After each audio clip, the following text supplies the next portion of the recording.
Good morning. So, our kettle has this interesting slow drip feature for drip coffee.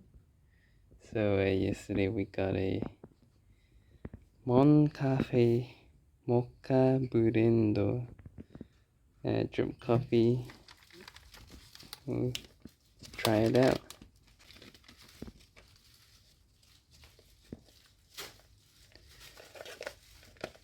Since it looks like it needs two hands, so I think I just open here and then rest it on the cup.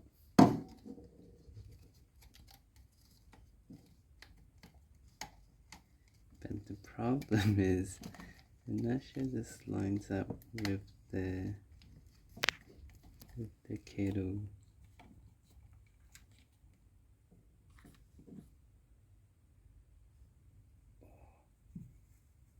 Such a big filter for a small I cup. hope this works.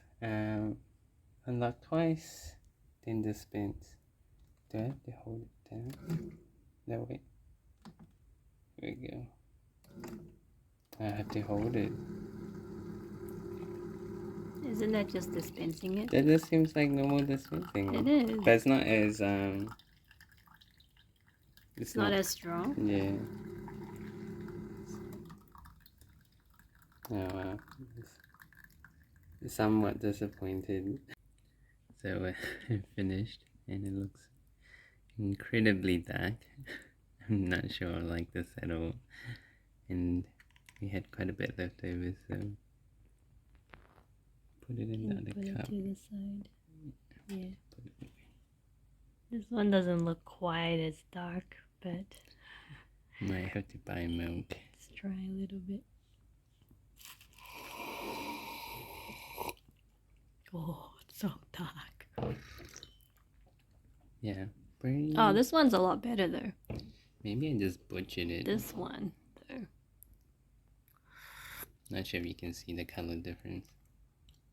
Oh yeah. Actually, I don't mind the red one. Hey guys, just wanted to share some of my thoughts and learnings from the Bible Project course I've been going through. It's called The Introduction to the Hebrew Bible, and what I looked at recently was it's kind of interesting. It's looking at the idea of dynamic analogies and looking at how that plays out with the fall patterns in Genesis. So this is all from Bible Project, so I'm not sure how much I remember, but my understanding of dynamic analogy is that it comes from a paper that was written on the book of Esther, and the writer of that paper noticed that there are a lot of specific repeated similar phrases with other narratives outside of Esther, but that there was no one defining model, and so normally that would be thrown out as not a proper analogy. But he wanted to push for the idea of a dynamic analogy where this model shifts for a specific reason. So the example from that paper was, is the wording and the phrasing for Esther finding favor with the king is very similar to that with Joseph finding favor with Potiphar, the guard captain. But in the next scene, or in another scene, it's Mordecai who patterns as Joseph instead, as the one who refuses to bow down to Haman. So I think the verse, it was chapter 3 verse 4, says, and it was when they spoke to him day by day and he did not listen to them, which is very similar to Joseph's refusal to lie with Potiphar's wife, where it says, and it was when she spoke to Joseph day by day and he did not listen to her.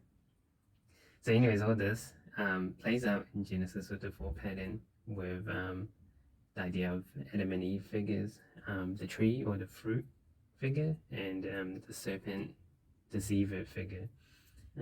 So the example I just looked at was in Genesis 12, where Abraham asked Sarah to pretend to be his sister as they enter Egypt.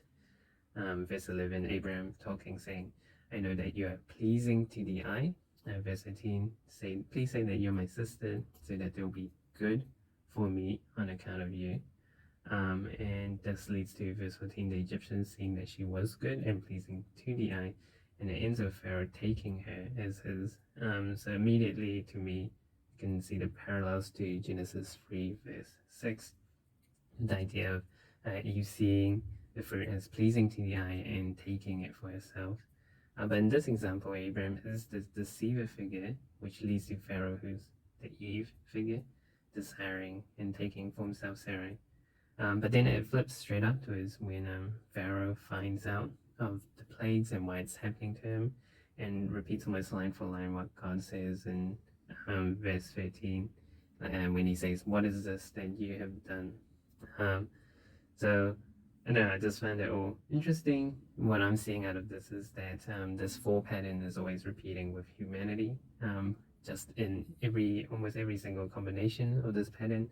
In some cases, we are the deceiver. In some cases, we're the ones choosing for ourselves what is good. And sometimes this even gets inverted, like with Esther, who deceives the king, but does it to bring about good. So I'm just seeing that every generation kind of plays this out and has these choices that they have to make in every context and situation. But ultimately, all of it just highlights the need for someone to set us all free from this, and that person, of course, is Jesus. So that was just my rambly thoughts, and hope you enjoyed the view outside my hotel room. Bye.